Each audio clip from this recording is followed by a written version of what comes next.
मैं इस वक्त रांची में हूं और कल जब से ये खबर आई है कि चुनाव आयोग ने हेमंत सोरेन के मामले में अपनी रिपोर्ट राज्यपाल को सौंपी है, तब से झारखंड में सियासी उथल पुथल शुरू हो गया है। हेमंत सोरेन सरकार को लेकर कई सवाल उठ रहे हैं, उसके भविष्य को लेकर। हमारे साथ हैं कांग्रेस के प्रदेश अध्यक्ष राजेश ठाकुर, जो यहाँ गठबंधन में भी शामिल हैं।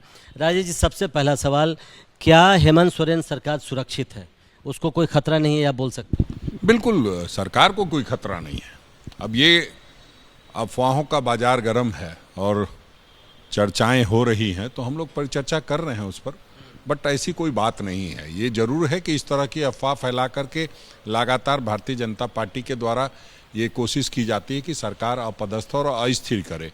और जिस तरह से झारखंड में वो प्रयास कर रहे थे पिछले 15 दिनों पहले, तो ये ठीक है कि जनता देखे ना देखे, कई बार ऊपर वाला भी देख रहा होता है। और जो गड्ढा हमारे लिए झारखंड में खोद रहे थे, वो गड्ढे में जाके बिहार में गिर गए। बिहार हमारे बड़े भाई की तरह है, तो अफवाह फैला रहे हैं। अब आप देखिए कि इलेक्शन कमीशन ऑफ इंडिया का कोई नोटिफिकेशन या कोई भी जजमेंट है या अनुशंसा है, ये कोई भी चीज़ चलती है तो उससे पहले सांसद को कैसे पता चल जाता है, भारतीय जनता पार्टी के नेताओं को कैसे पता चल जाता है। इसलिए हम लोग लगातार कहते हैं कि संवैधानिक संस्थाओं की स्वतंत्रता को बरकरार रखना है। जब महामहिम उतरते हैं कल रांची में और वो कहते हैं मुझे जानकारी नहीं है, तो महामहिम से ज़्यादा कैसे लोग जान रहे हैं भारतीय जनता पार्टी के नेता? या तो वो अफवाह है, और अगर सच्चाई है तो ईसीआई उनके इशारे पे काम कर रहा है और उनको डिसीजन पहले बताता है, महामहिम को बाद में बताता है। तो अगर देखेंगे तो दोनों संवैधानिक संस्थाएं खतरे में हैं। ये प्रक्रिया की बात ठीक है, लेकिन अगर सच में जो खबरें आ रही हैं, मुख्यमंत्री डिस्क्वालीफाई होते हैं, उस स्थिति में क्या होगा? देखिए, हम लोगों का प्री पोल अलायंस वाला गठबंधन है और उसमें हमारे 50 लोग हैं। अगर इस तरह की कोई बात होती है, अगर मगर किंतु परंतु का कोई जवाब होता नहीं है बेसिकली, लेकिन चूंकि राजनीतिक चर्चाएं हो रही है, तो उस क्रम में मैं ये कहूंगा कि सब लोग मिलकर के हम लोग तय कर लेंगे, उसमें किसी को चिंता करने की आवश्यकता। आप कह रहे हैं कि ये अफवाह है, सरकार सुरक्षित है, लेकिन 4 दिन के भीतर आज दूसरी बार विधायकों की बैठक बुलाई है मुख्यमंत्री ने, तो क्या कुछ टेंशन बोले, क्या बोले इसको? अब आप लोग इतना खबर चला रहे हैं तो उसका भी तो सम्मान करना पड़ेगा। जब ईसीआई कोई डिसीजन दे रही है या नहीं दे रही है, वो खंडन नहीं कर रही है।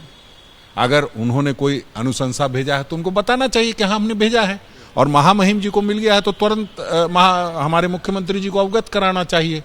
और अगर ये लोग नहीं बोल रहे हैं तो हमें बोलना पड़ेगा, हमें चर्चा करनी पड़ेगी। हम लोग आप लोगों के सम्मान को देखते हुए कि आप जो खबर चलाते हैं उसमें कुछ न कुछ विश्वास बचा है, इस वजह से हम लोग बैठक कर लेते हैं। एक आखिर हम लोग वैसे भी लगातार करते रहते हैं। हम लोग जनता की भावनाओं को समझते हुए लगातार जनता की अपेक्षाओं पर खरा उतरने के लिए लगातार बैठक करते हैं। आज की बैठक में क्या होगा? आज किस बारे में बैठक? आज भी बैठक करेंगे, चर्चा करेंगे कि क्या स्थिति बनी है और किस तरह से मीडिया हाइप और सारी चीज़ें क्रिएट करके भारतीय जनता पार्टी इस सरकार को अस्थिर करना चाहती है। तो ऐसे तमाम ताकतों को कैसे मिलजुल करके नेस्तनाबूद करना है या यूँ कहिए सबक सिखाना है, वो हम लोग सिखाने का। कांग्रेस में सब कुछ ठीक है, क्योंकि दिल्ली से मैं आया हूं और वहां कई बातें उठती रहती हैं कि कांग्रेस के विधायक एक साथ नहीं हैं, कुछ विधायक मतलब टूट भी सकते हैं। क्या कांग्रेस में सब कुछ ठीक है? कांग्रेस एकजुट है? देखिए, अगर किसी से हिंदुस्तान की सरकार को जो और भारतीय जनता पार्टी को डर लगता है तो वो कांग्रेस पार्टी है। और जब डर लगता है तो चर्चा किसके बारे में करेंगे? चर्चा हमारे बारे में करेंगे। हमें इस तरह का, और जब भी कोई कुछ भी करता है तो ठीक है, वो अपनी बातें कहता है, लेकिन उनके बोलने से हमारे सेहत पे कोई असर नहीं पड़ता। ये इस तरह की बातें करते रहते हैं और हल्की बात करके भारी काम करना चाहते हैं, ये संभव नहीं। कांग्रेस का कुनबा एक घर में है। बिल्कुल बिल्कुल। कहीं देखिए, मैं बार बार कह रहा हूँ, इसलिए बार बार कहना पड़ता है कि आप लोग बार बार पूछते हैं और वो लोग बार बार आपको बताते हैं कि भाई जो है सरकार जा रही है, कांग्रेस टूट रही है, लेकिन ऐसी कोई बात नहीं है। कहीं कोई खतरे की बात नहीं है। सभी विधायक एकजुट हैं।